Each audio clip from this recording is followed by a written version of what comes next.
ज्योत पुत्रिका व्रत की आप सभी को ढेरों शुभकामनाएं।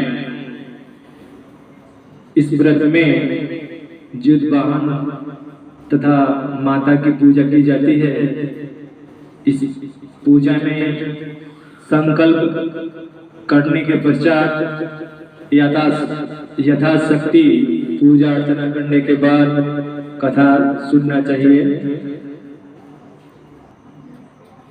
एक बार नैवी सारण के निवासी ऋषियों ने संसार के कल्याणार्थ सूत जी से पूछा, हे सूत जी, कराल कली काल में लोगों के बालक किस तरह दीर्घायु होंगे, तो कहिए। सूत जी बोले, जब द्वापर का अंत और कलयुग का आरंभ था, उसी समय बहुत सी शोभाकुल स्त्रियों ने आपस में सलाह की कि क्या इस कलयुग में माता के जीवित रहते पुत्र मर जाएंगे। जब वे आपस में कुछ निर्णय नहीं कर सकी, तब गौतम जी के पास पूछने के लिए गई। जब उनके पास पहुंची तो उस समय गौतम जी आनंद के साथ बैठे थे।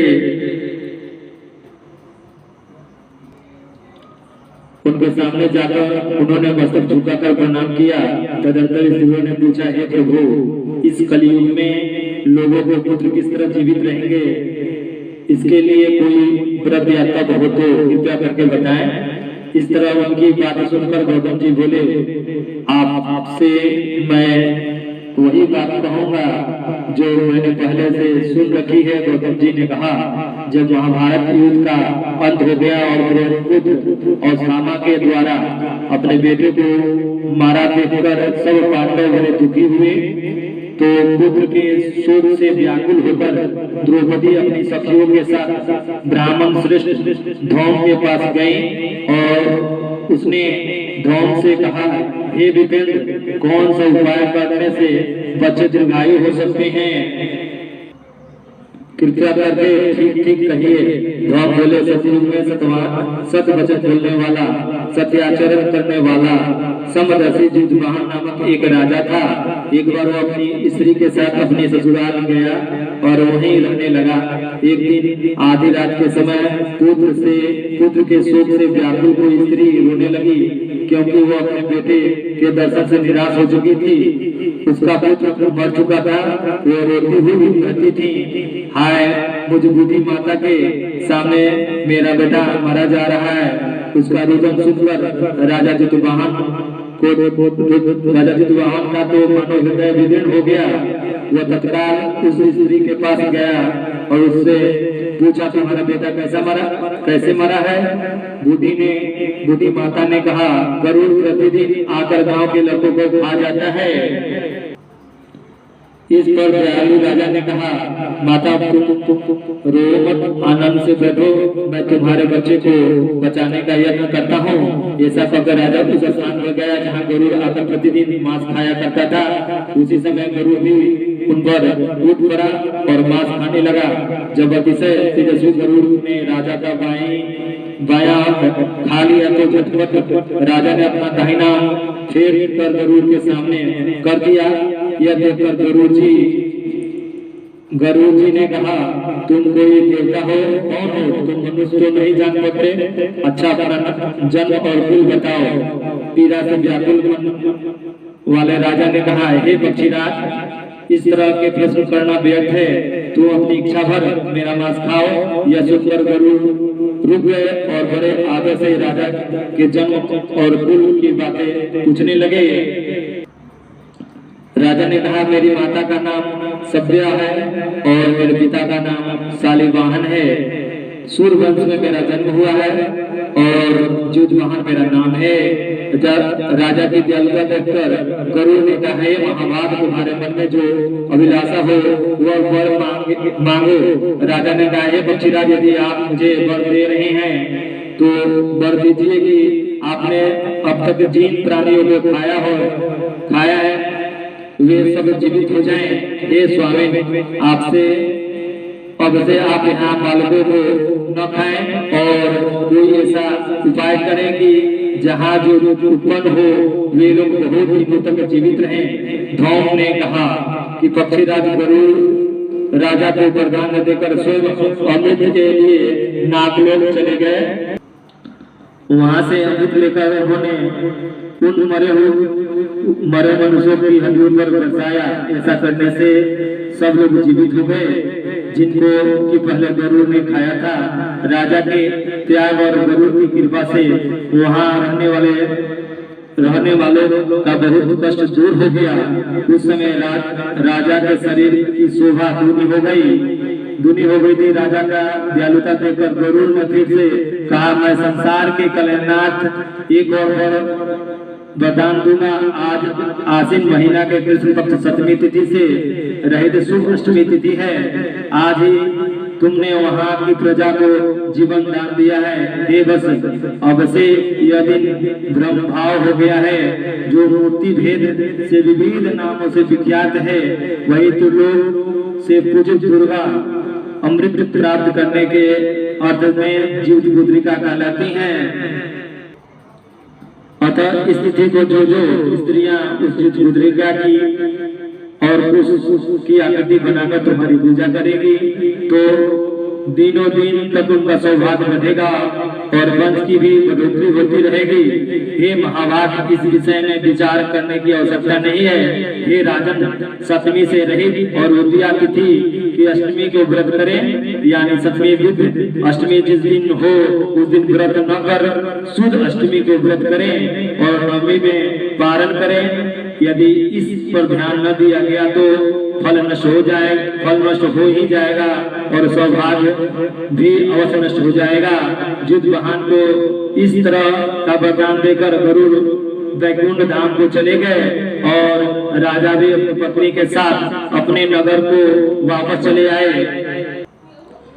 धौम द्रौपदी से कहते हैं, हे देवी, मैंने यह अतिशय दुर्लभ व्रत तुमको बताया। इस व्रत को करने से बच्चे दीर्घायु होते हैं। हे देवी, तुम भी पूर्वोक्त विधि से यह व्रत और दुर्गा जी का पूजन करो तो तुम्हें अभिलाषित फल प्राप्त होगा।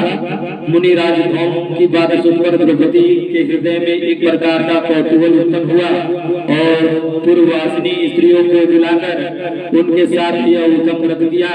गौतम ने कहा, हे व्रत, यह व्रत और इसके प्रभाव को किसी एक चील ने सुन लिया और अपनी सखी सियारे को बतलाया। इसके बाद पीपल वृक्ष की शाखा पर बैठकर उस वकील ने और उस वृक्ष के खोदन में बैठकर सियारे ने यह व्रत किया।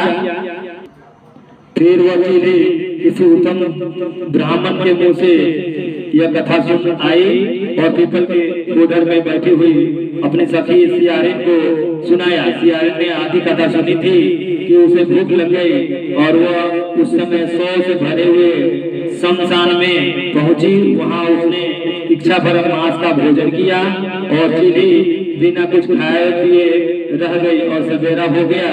सवेरे वो गौशाले में गई और वहां गौ का दूध दिया। इस तरह नौमी को उसने पारण किया। कुछ दिनों बाद वह दोनों मर गई और अयोध्या में किसी धनी व्यापारी के घर वह जन्मी। संयोग से उन दोनों का जन्म लड़की के रूप में एक ही घर में हुआ, जिसमें सियारे ज्येष्ठ हुई और चीली छोटी हुई।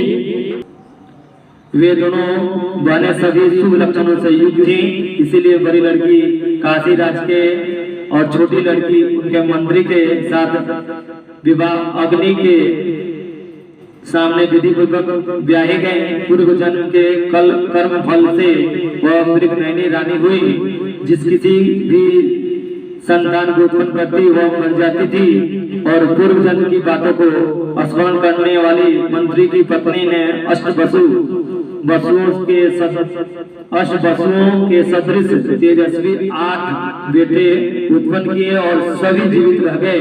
अपने बहन के पुत्रों को जीवित देखकर ईर्ष्यावश राजपत्नी ने अपने स्वामी से कहा, यदि तुम मुझे जीवित रखना चाहते हो तो इस मंत्री के सभी पुत्रों को उसी जगह भेज दो जहां मेरे बेटे गए हैं, अर्थात इन्हें मार डालो। यह सुनकर राजा ने इस मंत्री के पुत्रों को मारने के लिए कई प्रकार के उद्यम किए, पर मंत्री पत्नी ने जीवित पुत्रिका के कुल बल से बचा लिया।